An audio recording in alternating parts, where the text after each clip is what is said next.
السلام علیکم ناظرین، میں ہوں آپ کا میزبان عبدالہادی اور آج ہم بات کرنے جا رہے ہیں تابوت سکینہ کے بارے میں۔ یہ شمشاد کی لکڑی کا ایک صندوق تھا جو حضرت آدم علیہ السلام پر نازل ہوا تھا۔ یہ آپ کی آخری زندگی تک آپ کے پاس ہی رہا، پھر بطور میراث یکے بعد دیگرے آپ کی اولاد کو ملتا رہا،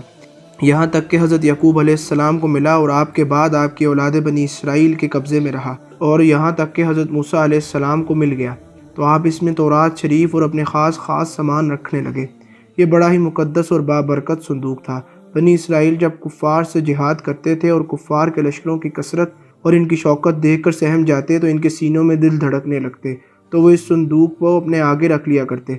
تو اس صندوق سے ایسی رحمتیں اور برکتوں کا ظہور ہوتا کہ مجاہدین کے دلوں میں سکون و اطمینان کا سامان پیدا ہو جاتا،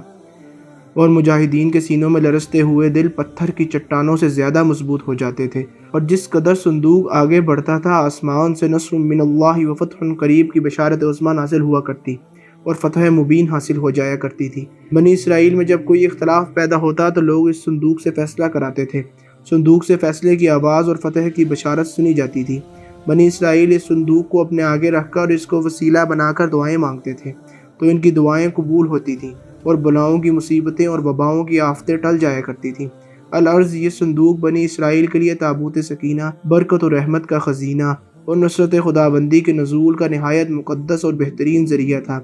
مگر جب بنی اسرائیل طرح طرح کے گناہوں میں ملوث ہو گئے اور ان لوگوں میں معاصی و طغیان اور سرکشی و عصیان کا دورہ ہو گیا، تو ان کی بدعمالیوں کی نحوست سے ان پر خدا کا غضب نازل ہو گیا کہ قوم عمالقہ کے کفار نے ایک لشکر جرار کے ساتھ ان پر لوگوں پر حملہ کر دیا کہ ان کافروں نے بنی اسرائیل کا قتل عام کر کے ان کی بستیوں کو تاخت و تاراج کر ڈالا، عمارتوں کو توڑ پھوڑ کر سارے شہر کو تہس نہس کر ڈالا، اور اس متبرک صندوق کو بھی اٹھا کر لے گئے، اس مقدس تبرک کو نجاستوں کے کوڑے خانے میں پھینک دیا۔ لیکن ان کی بے ادبی کا قوم عمالقہ پر یہ وبال پڑا کہ یہ لوگ طرح طرح کی بیماریوں اور بلاؤں کے ہجوم میں جھنجھوڑ دیے گئے۔ چنانچہ قوم عمالقہ کے 5 شہر بالکل برباد و ویران ہو گئے، یہاں تک کہ ان کافروں کو یقین ہو گیا کہ یہ صندوق رحمت کی بے ادبی کا عذاب ہم پر پڑ گیا ہے، تو ان کافروں کی آنکھیں کھل گئیں۔ چنانچہ ان لوگوں نے اس مقدس صندوق کو ایک بیل گاڑی پر لاد کر بیلوں کو بنی اسرائیل کی بستیوں کی طرف ہانک دیا۔ پھر اللہ تعالیٰ نے 4 فرشتوں کو مقرر فرما دیا جو اس مبارک صندوق کو بنی اسرائیل کے نبی حضرت شمیل علیہ السلام کی خدمت میں لائے۔ اس طرح پھر بنی اسرائیل کی کھوئی ہوئی نعمت دوبارہ ان کو مل گئی، اور یہ صندوق ٹھیک اسی وقت حضرت شمیل علیہ السلام کے پاس پہنچا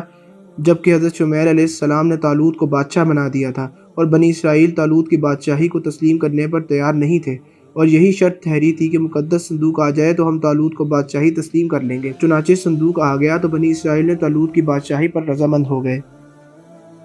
تابوت سکینہ میں کیا تھا؟ اس مقدس صندوق میں حضرت موسیٰ علیہ السلام کا عصا اور ان کی مقدس جوتیاں تھیں، اور حضرت ہارون علیہ السلام کا امامہ، حضرت سلیمان علیہ السلام کی انگوٹھی، تورات کی تختیوں کے چند ٹکڑے، کچھ من و سلوہ، اس کے علاوہ حضرت انبیاء علیہم السلام کی صورتوں کے حلیے وغیرہ سب سامان تھے۔ درس ہدایت: بنی اسرائیل کے صندوق کے اس واقعے سے چند مسائل و فوائد پر روشنی پڑتی ہے جو یاد رکھنے کے قابل ہیں۔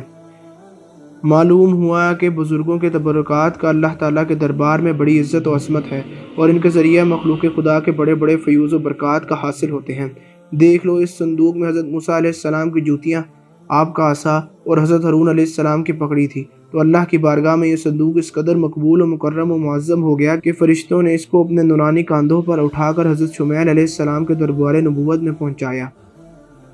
اس واقعے سے یہ بھی معلوم ہوا کہ جو قوم سرکشی اور عصیان کے طوفان میں پڑ کر اللہ تعالیٰ کے رسول صلی اللہ علیہ وآلہ وسلم کی نافرمان ہو جاتی ہے تو اس قوم کی نعمتیں چھین لی جاتی ہیں۔ چنانچہ آپ نے پڑھ لیا کہ جب بنی اسرائیل سرکش ہو کر خدا کے نافرمان ہو گئے اور قسم قسم کی بدکاریوں میں پڑ گئے تو ان کے جرموں کی نحوستوں نے انہیں یہ برا دن دکھایا کہ صندوق سکینہ ان کے پاس سے قوم عمالقہ کے کفار اٹھا کر لے گئے، اور بنی اسرائیل کئی برسوں تک اس نعمت عظمیٰ سے محروم ہو گئے۔ اس لیے چاہیے کہ ہم بھی اپنے آپ کو اللہ کی عبادت میں مشغول رکھیں اور برے کاموں سے بچے رہیں تاکہ اللہ تعالیٰ ہمیں ہماری نعمتیں واپس عطا فرمائے۔ جزاک اللہ۔ اگر آپ کو ویڈیو پسند آئی تو لائک، شیئر اور سبسکرائب ضرور کیجیے گا۔